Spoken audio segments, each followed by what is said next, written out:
I'm Arlene Quinn. During those challenging and busy times, we at Above and Beyond Group understand it's hard to make time for your own personal and professional development. The Above and Beyond Group supports aged care and community service organisations and to positively transform your workplace and supports individual employees to transform their careers. We understand that your work involves a high focus on caring for people, but caring for yourself first improves how you care for others. That's why we want to give you some resources to help support you. Leading Self focuses on your relationship with, your understanding and care of yourself. And this is the domain I'll be speaking to you about in this video. This session is called Flexibility and Agility. And I want to share with you a few things with how that's important to us working in the aged care industry, whether we're in residential care or in the community. The two words have two slightly different meanings, and particularly flexibility relates to the individual, and agility tends to relate to a system or the organization. It's often referred to as being an agile organization. You can be thinking as we're going through, how does this apply to me? And whether I do actually need to think about things a bit differently. And I chose this particular picture at the beginning here to show because since July last year, we've been working in a different set of standards for the aged care industry, which has meant people are now being asked to work in a different way beyond the crisis that we've currently found ourselves within. So when we are faced with situations that require some degree of change, what is it that managers are looking for? Well, they tend to be looking for the perfect employee. And the perfect employee in their minds is someone who has all these attributes. You might be the perfect employee. You might be that hard worker, that team player, that skilled person, the loyalist to the organization, been there 20 odd years or whatever, and as honest as the day comes. So we can be that ideal employee. But when we're talking about leading ourselves, we need to actually say to ourselves, what does it mean to be flexible? I'm not talking about your manager asking you to be flexible, which might be about your hours, it might be the way that you're working, it might be where you're working in the organization or where you're working, what suburb you're actually working in. That's not what I'm meaning by flexibility. What I'm meaning about is your own personal, internal flexibility clock. Now, some of that flexibility may be different at home from where you are at work. When I work with groups of people, often they'll say to me, well, I'm different like that, I'm different at home. And I say, why? Because when you're being different somewhere else, you're out of integrity with yourself, therefore you are acting. So when we act, we don't really come over as being that ideal employee. We seem to be something different.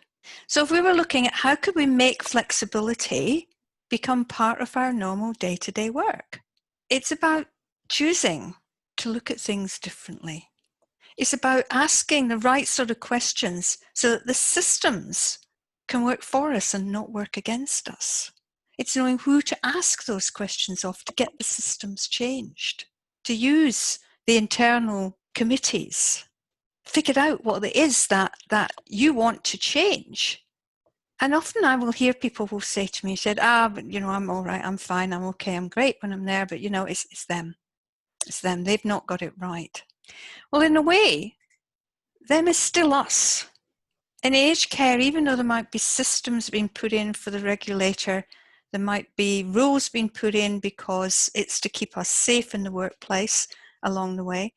These are some of the things that I think an agile organization should have and put in place, and particularly in aged care. I think people come to work not to fight the systems, but to make people awesome. Whether you're in disability, aged care, community, aged care residential, you come to make that person's day a little bit brighter, a little bit better. And in doing that, you make your day a little bit brighter and a little bit better. We come to deliver value, continuous value. And yet I hear people say, well, didn't get that done. Time was too busy, too rushed to do that. Whenever I hear that, I ask myself, yeah, that's probably what your day's been. It isn't necessarily always your personal choice that that's what your day may have been, but how you choose to look at that day is. And I'm going to share a bit more around how you could change the mood of how you actually look at your day differently.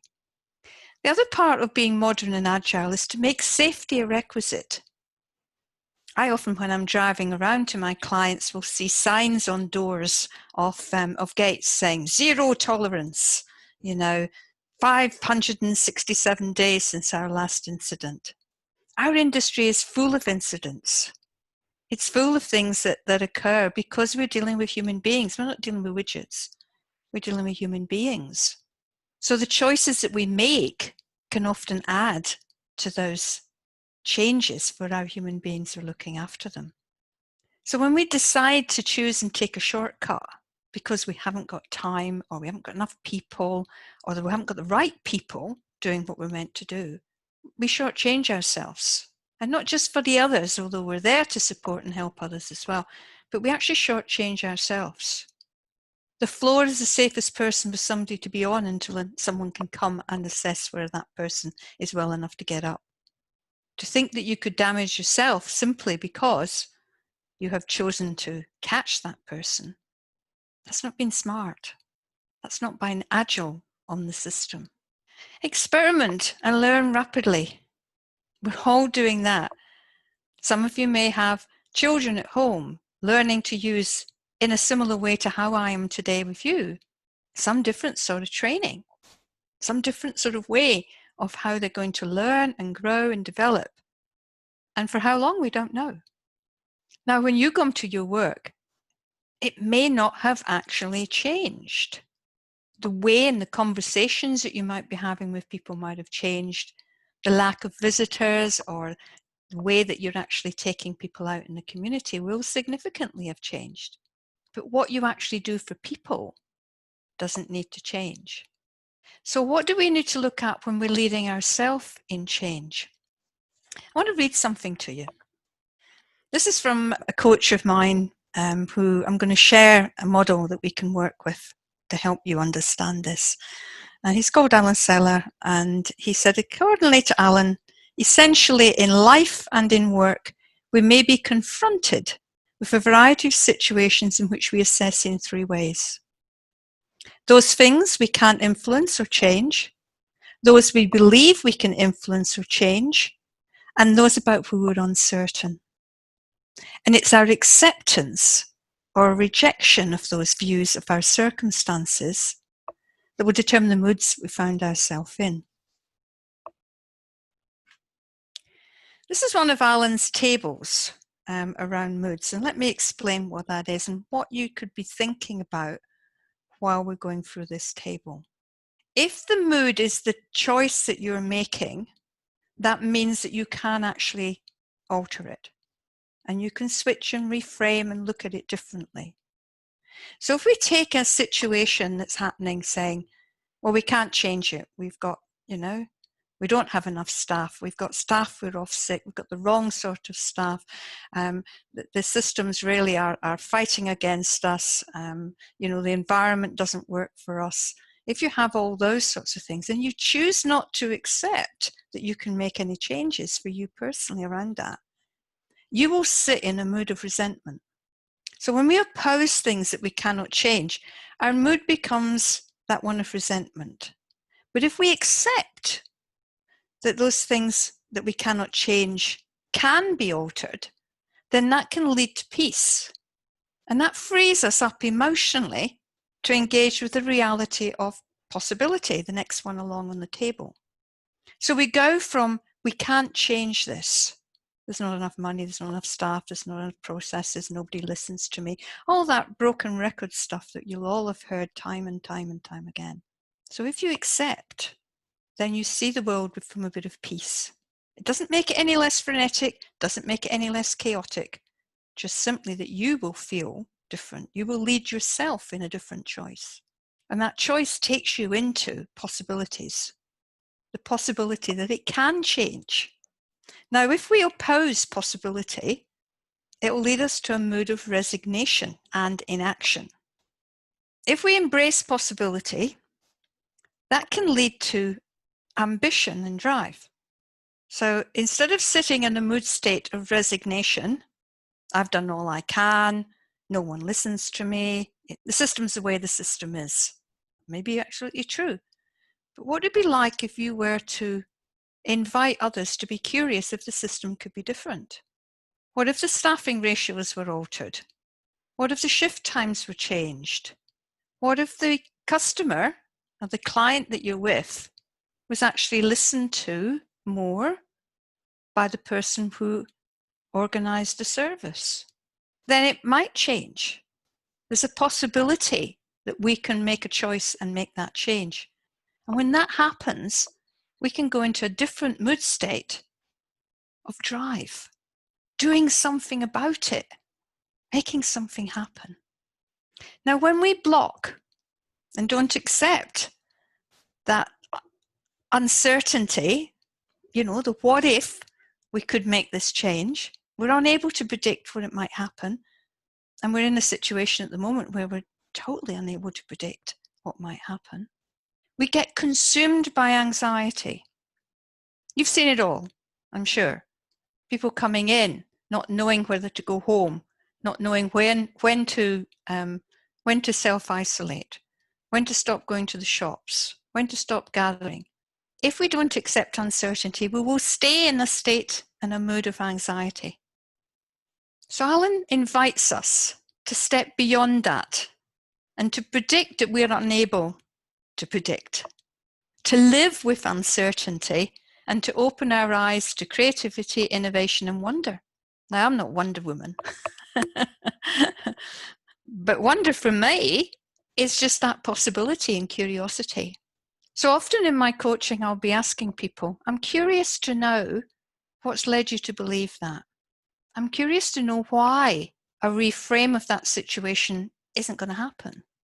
So when you bring people out of resentment, resignation, and anxiety, what happens is that people can come to work, share with each other a degree of peace and patience, a degree of ambition and drive by asking the questions and having things happen, and finally allowing wonder, that wonder, to emerge and be joyous amongst us. Now, having choices, we hear about this, choice and control. The New Age Care Act standards require us to be inviting our residents, inviting our clients to have choice. But having choices isn't only about the clients, it's about us too. So I want you to think around yourself, what are the choices that you are ignoring for yourself? What could you do differently today to move yourself from a state of not accepting into a state of acceptance?